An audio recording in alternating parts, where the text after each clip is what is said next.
Welcome to my presentation. My name is Kipmus, and before I begin, I would like to ask you, what policies would you think I'm going to present on based on the videos that I will be showing you?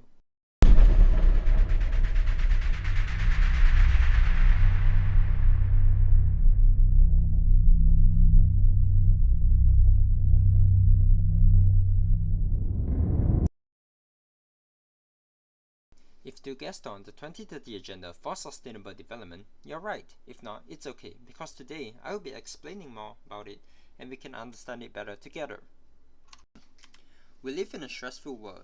In Singapore, we have a good standard of living, security, although the competitive environment. In developing nations, conditions might be tougher.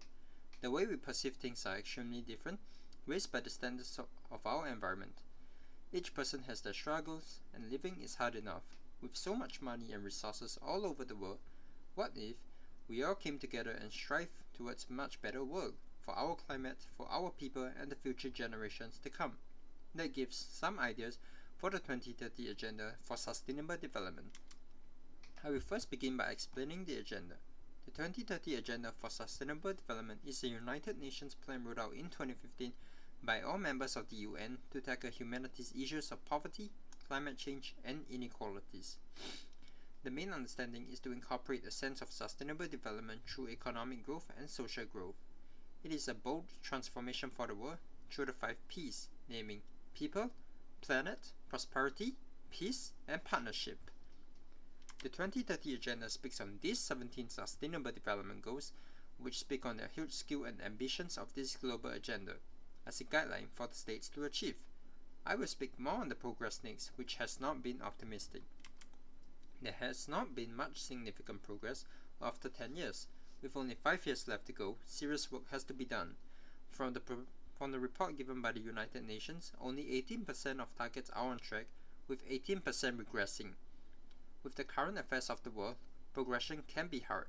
The pandemic in 2019, the Russia-Ukraine war in 2022, followed by the Israel-Palestine war in 2023. Next, I will further explain the drive behind the formulation of the agenda as well as the challenges that are faced. To better understand the 2030 Agenda, I will use constructivism to explain and give a descriptive analysis. Constructivism speaks more on the potential and power of ideas that creates the agenda, as well as some critiques of it. Afterwards, the realist approach, which I will use to explain the challenges behind the adoption and progress of the agenda. Constructivism can explain the creation of the 2030 Agenda through the word's socially construction, through shared ideas and belief. According to the World Bank, 1 in 10 people live in extreme poverty without access to opportunities, dignity, and hope. The policies of different states has caused inequality and power imbalances where the poor will suffer. This is a call to action to make a change through the shared ideas and beliefs of the members of the UN to create a world that is better for the people and the planet. Yes, it might be too big of a stretch to strive for zero poverty and hunger for the world, but ideas are critical, and it is what the states will act on through this agenda.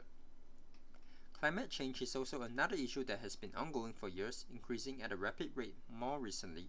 The case of growing inequality has also been an issue for many states, with it leading to social instability, and these shared ideas can prompt the states to act, driving the agenda. The collective ideas of states working together through formulation of their individual policies to combat climate change and lower the cost access for basic necessities for humans sounds attractive and a good way to be on track with the agenda. With this being such a global agenda concerning the world's survivability and human rights, it will be a strong drive to formulate this agenda and even progress. Public backlash can even be a greater punishment when countries don't adhere to norms. There are many civil wars, protests around us in the world advocating for human rights and climate change actions. The norms that every member in the UN is contributing to this agenda can encourage each member to do the same, and potentially have consistent progress, which is not the case, which I will explain in the next slides. Lastly, identity can drive the behavior of states. I believe that each state has a belonging and identity to upkeep in this world that is shared, and playing a part in this huge change towards a greater world. If nothing is done to combat climate change or strive for the basic necessities and dignity of humans, future generations might not even have a chance in this world at all.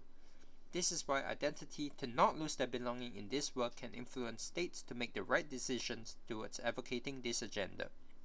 Next, I will use the critics of constructivism on this agenda that has taken a much more optimistic approach to its formulation.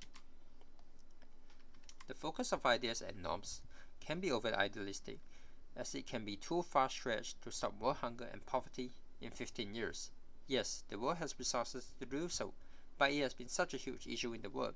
Different countries, especially developing countries, have their internal issues to take care of, rather than putting full focus on the agenda. Struggles such as corruption and threats, all these issues can delay and hinder the progress of carrying out the agenda.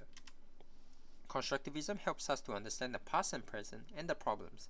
This generated the idea for the 2030 agenda, but it is unable to help us predict the future on the problems that the world might face which hinders the progress. It did not process that pandemics could happen and wars could break out all over a span of 5 years. It can be difficult to assess the population and help required in different areas of the individual states for resources to be allocated efficiently to aid with poverty and hunger, and not everyone will be cooperative, which will hinder the progress. Constructivism is also criticized for providing limited information on policies. With ideas being at the core of constructivism, there is no substantial guide or study to guide the policies. As a result, policies can be too idealistic in the case of this agenda. Individual states do not gain punishment for not meeting the targets, but the decline of the world accelerates. In our world, material interests are far more important, as evident from many countries. Fossil fuels are the largest contributors to climate change, contributing up to 68% of global greenhouse gas emissions and 90% of global carbon dioxide emissions. In order to create products to keep up with growing demand and trade, fossil fuels are being burnt in an increasing trend. Yes, more products might mean more trade and upkeeping international relations according to liberalism, but how do you decide how much is enough? There is no clear outcome or structure for this agenda from the United Nations, and clearly it is over-idealized. Yes, the idea is attractive in the sense that our world benefits greatly from it and everyone. However, it does not consider different states' interests and different priorities. Next up, I will share more on how realism challenges this agenda. Realism can help us to understand why the agenda is not making progress and even regressing.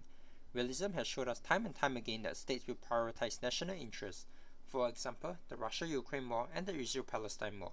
Russia justifies its invasion through constructivism, the use of ideals and beliefs to protect its people. The Israel-Palestine war can be justified on self-defense, but national interest has taken it much further, with innocent lives being lost. US and China also seek to compete for leadership in the world with their influence. SDG 17 specifies the partnership for the goals. Realism debunks this and states that each state is responsible for their own survival and will maximize their power to maximize the security. Realism contradicts the 2030 agenda in a rational manner. How do smaller states have the capacity to carry out all the 17 Sustainable Development Goals? Developing nations have different priorities and limited resources. There is also a risk of loss of sovereignty, where developed countries step in to help less developed countries. For example, China's debt trap diplomacy, especially regarding China's Belt and Road Initiative. It is controversial, with claims that China floods smaller countries with debt and sees greater control when they are unable to repay the debts. Through the survey results in the book titled BRI's Debt Trap Diplomacy, Reality or Myth, 41.6% of countries believe that the BRI provided a net profit for their countries. When Sri Lanka was unable to pay its debt, it handed over to China a 99-year lease for the Hambantota port in December 2017. This can threaten the sovereignty of Sri Lanka with what China decides to do with the port in the future. This might result in a loss of sovereignty and states rejecting help, even though the help is genuine, because we will never be sure of the genuine interests of states. To wrap things up, the 2030 agenda was formed through various ideas and beliefs, which constructivism helped us to further understand the agenda. However, the critics of constructivism has shown that constructivism might just be all ideas without much consideration for the future and structure of events. Realism helps us to understand why the agenda is not making much progress and debunks the ideas of constructivism and its optimistic view. Through an anarchical world, and with real case studies, we have understood why nations will prioritize their own interests and security. When would states have the time and resources to allocate for the greater good of the world? It would be more important to maximize security in these unprecedented times. Constructivism explains the creation of this agenda, and realism explains why it is not feasible, and challenges it. In my opinion, it might be too optimistic for the global targets. It is not entirely possible, but the harsh reality of the world does not allow for it. Not just through international relations, but also the state of the world as well. Thank you for taking the time to listen to my presentation. And here are the references that I have used in my research and to further support my points. Thank you.